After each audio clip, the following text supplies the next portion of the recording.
সকাল হলেই খেটে খাওয়া মানুষের কর্মের সন্ধানে বেরোতে হয় তাদের কাজের। কোথায় কাজ রয়েছে সেই কাজ। এখন কাজের মৌসুম। শ্রমিকদের যারা মাঠে পর্যায়ে কাজ করে তাদের এখন চাহিদা রয়েছে, প্রচুর কাজ হচ্ছে দেশে গ্রামগঞ্জেতে। এখন শ্রমিক পাওয়াই কষ্ট। কিছুদিন পর হয়তো বর্ষা চলে আসবে। বর্ষা চলে আসার পর ওভাবে খেটে খাওয়া মানুষদের শ্রমিকের কাজ থাকবে না। এখন কাজের মৌসুম, ধান কাটার মৌসুম, মাটি কাটার মৌসুম। প্রচুর শ্রমিক চাহিদা রয়েছে।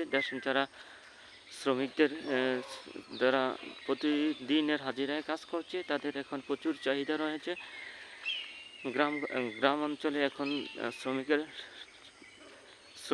শ্রমিক সংকট রয়েছে বললেই চলে। এখন এক কথায় শ্রমিকের প্রচুর সংকট এখন গ্রাম পর্যায়ে রয়েছে। গ্রামে শ্রমিক নেই বললেই চলে। যারা কাজ করছে তাদের প্রচুর চাহিদা এখন কাকটাকা বোর্ড থেকে যারা শ্রমিক রয়েছে তাদের কাজের সন্ধানে অনেকেই বেরোতে হয়, অনেকেই যাচ্ছেন।